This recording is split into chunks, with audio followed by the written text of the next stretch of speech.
Hello, horror fans. Welcome back to Jay vs. Horror. I'm your host, Jay Wall, and today, guys, we're going to be talking about horror anthologies. Now, I don't know about you guys, but I love a great horror anthology. Of course, we've had Creepshow 2, Tales from the Dark Side. There's some Tales from the Crypt movies and a movie of Tales from the Crypt that has the anthology feel. And, of course, who could forget the Twilight Zone movie or Trilogy of Terror? There's a ton of great anthologies out there. And the thing with the anthologies, guys, is it gets hard to find one where all the stories are great, right? Now, that's just the way it goes. You're always going to love one story more than the others, or you're going to think a couple of the stories are stronger than a couple of the other stories. That's just the way it goes with the anthologies. So I thought what we would do is look back on some really underrated horror anthologies that I know every fan out there would enjoy. So let's take a look at my top 5 underrated horror anthologies. At number 5, I have Holidays. It's, of course, a 2016 American horror anthology film of subversive short films, each inspired by a different holiday celebration. The directors include Kevin Smith, Gary Shore, Adam Egypt Mortimer, Scott Stewart, Nicholas McCarthy, Dennis Widmeyer, Kevin Kolch, Sarah Adina Smith, and Anthony Scott Burns. Now, I actually got to see Holidays at Fright Fest in 2016. They had a premiere of it there, and then it went on to the Tribeca Film Festival and finally got a limited theatrical release. So a lot of people have not seen this movie. I think it's very fun. Each one of these directors takes on a different holiday, and there's some great stories in here. Rarely do you find a anthology film or a holiday horror film that can make Easter scary. They do that here. I also really enjoy the Valentine's Day segment, and Kevin Smith's segment is also very fun in this. With that being said, guys, let's take a look at the trailer for 2016's Holidays.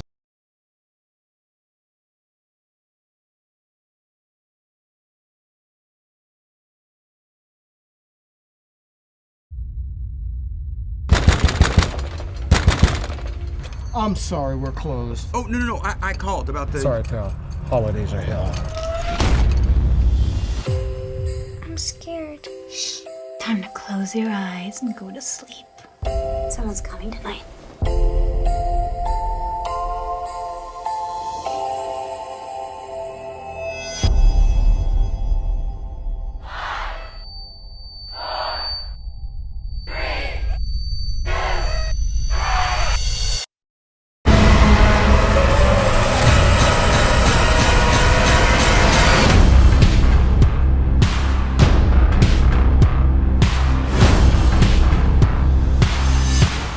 Happy Valentine's Day.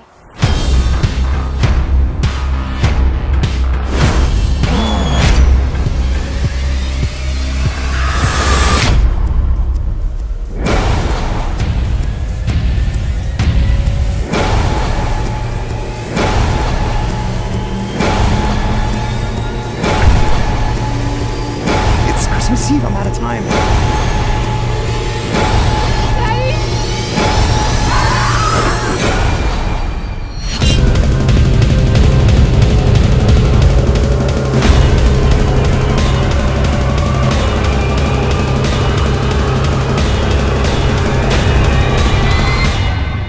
Stop smiling!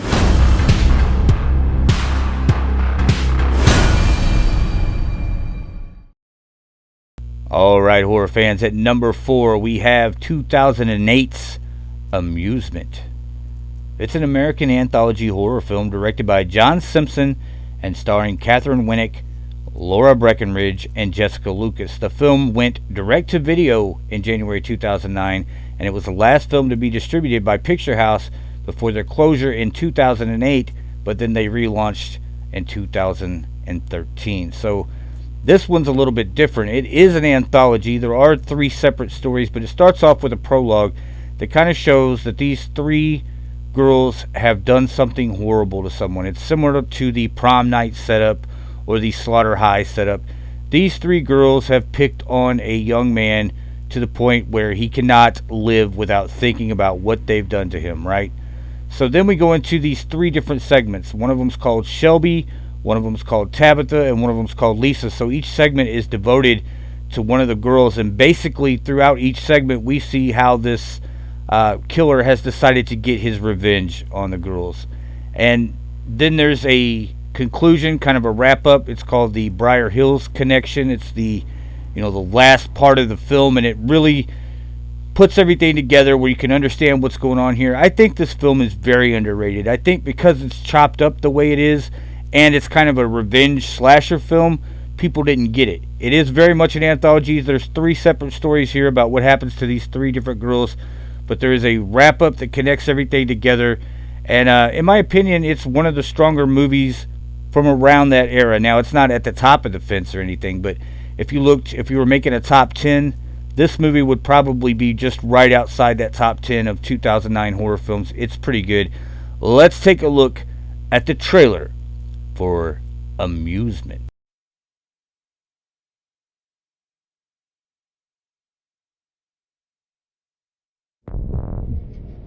Do you know where you are, Tabitha? I realize you're in a serious state of shock. What's amusing you?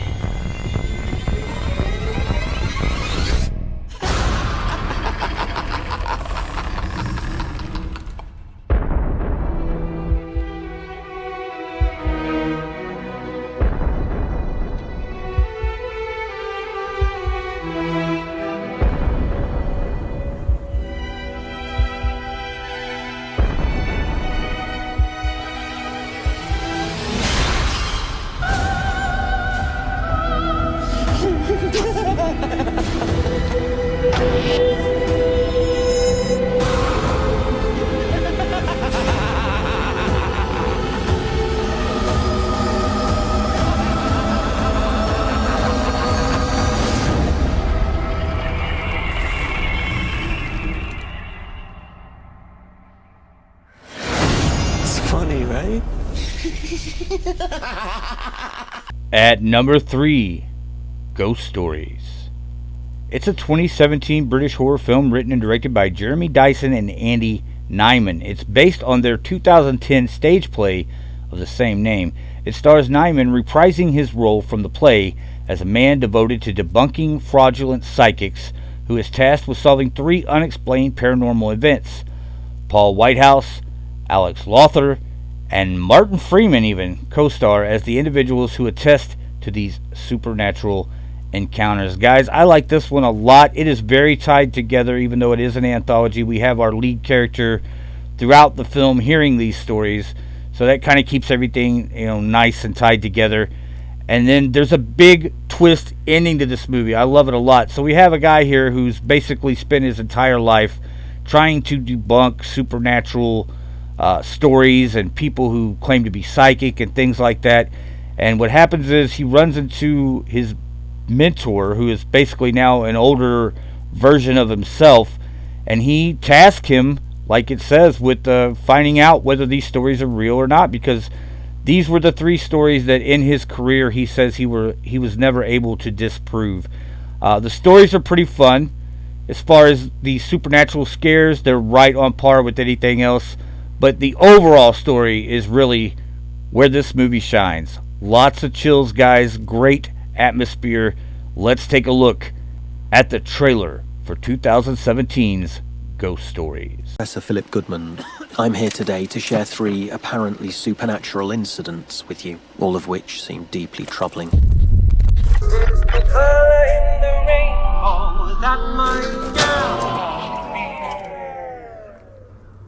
Hello? Is anyone there? The spirit. The unquiet spirit. Lights are on, nobody's home. No, you're still there! You don't believe, do you?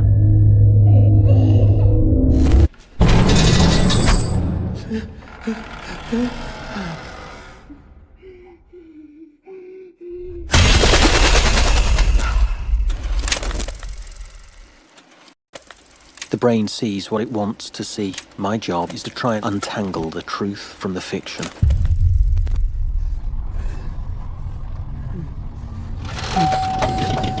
No.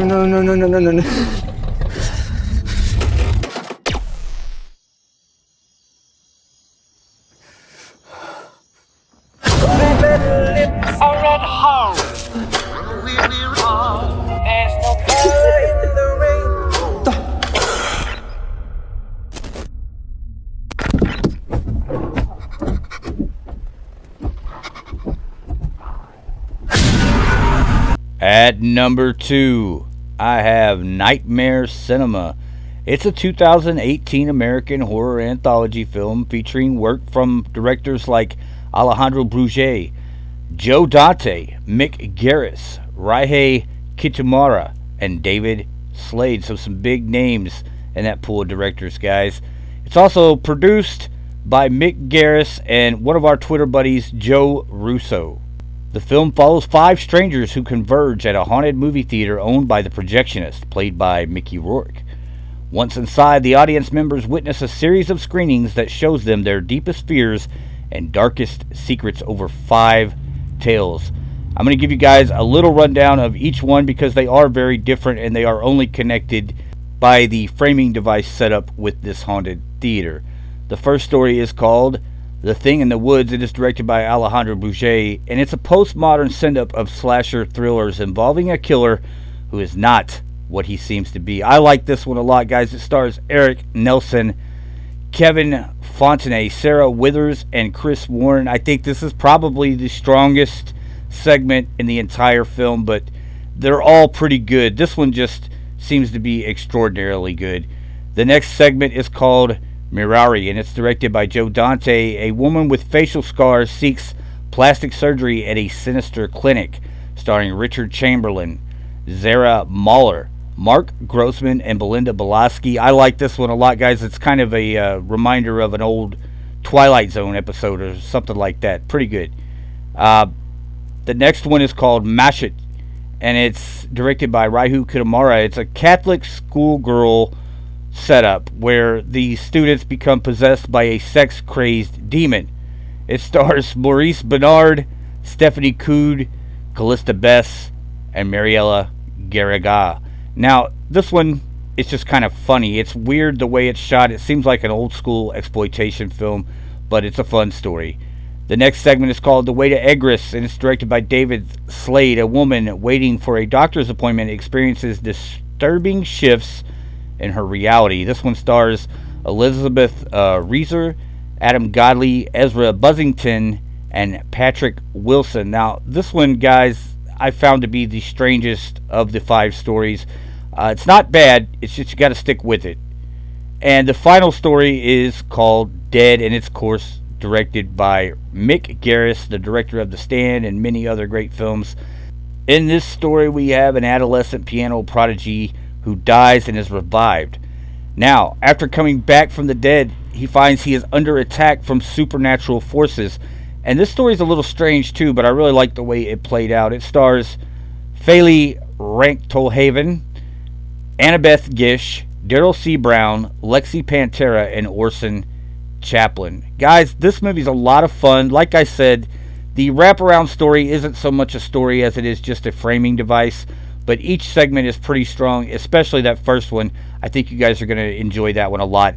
Let's take a look at the trailer for Nightmare Cinema. I'm the projectionist, the curator of 100 years of nightmares, trapped in a silver screen that never forgets.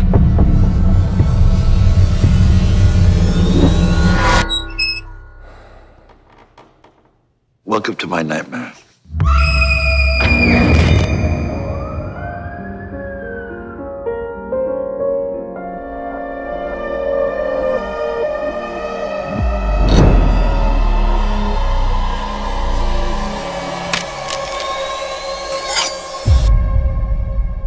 Come and get me, bitch!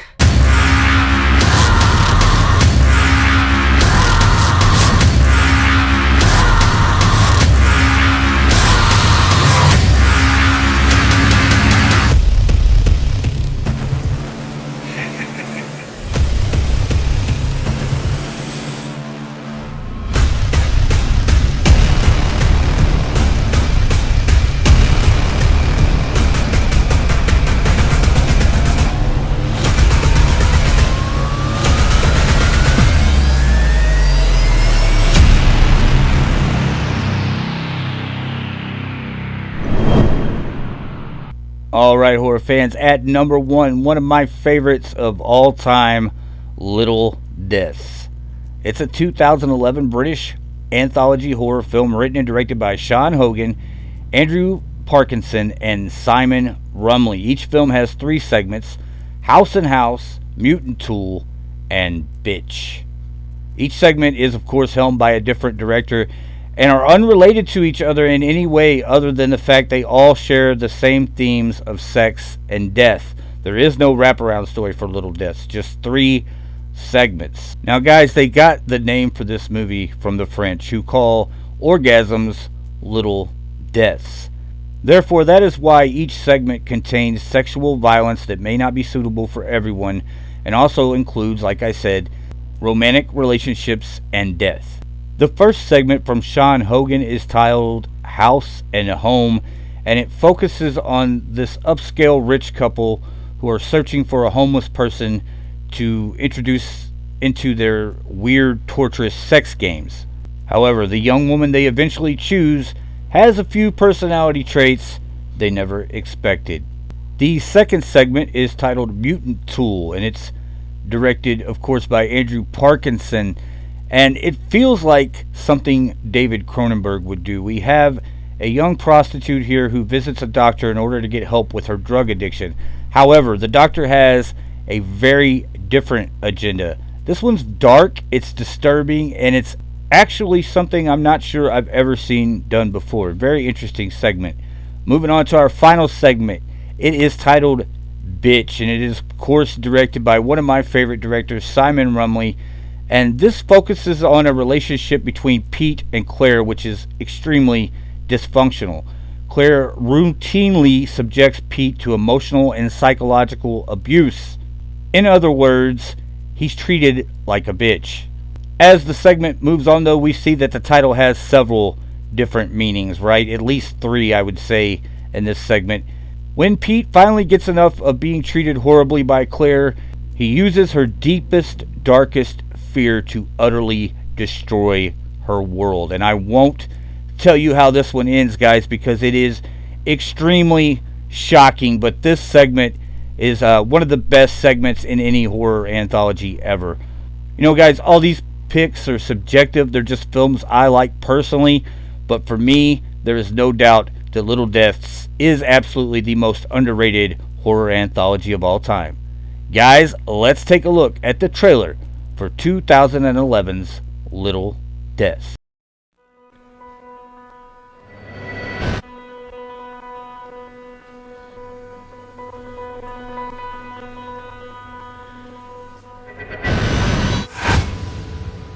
My wife and I, we believe in doing what little we can to help those less fortunate. A meal, a hot bath, a few pounds in the pocket. It's Karen, isn't it? Very good. Sometimes I just get this ache inside and it's the only thing that helps. I bought you these. What are these for?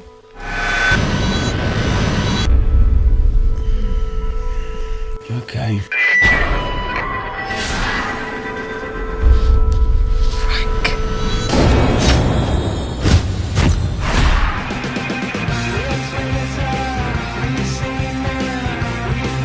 Do you think this is funny? I swear I will smash your pissy little face right into your glass! Open the door! Stay away! Open the door!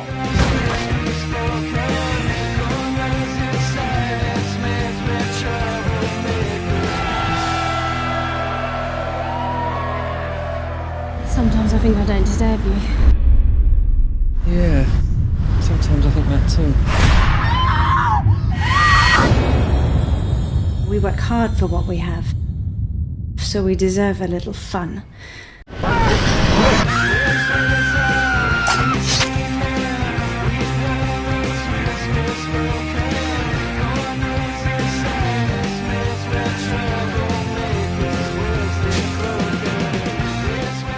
Alright, horror fans, that's all we've got for this episode.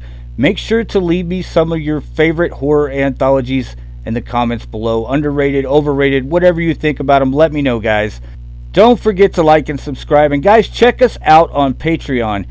Patreon is a place where fans can support podcasters and creators of content on YouTube. Guys and ghouls, for as little as $2 a month, you can help support our little horror channel and help keep us going. Plus, all of our patrons get their very own show dedicated to them once a month, where we review any film they want us to, or talk about any horror topic that's on their mind. Alright, horror fans, I had a great time today, and I hope you did too. And we will catch you, as always, the next time we've got something worth talking about. Bye, guys.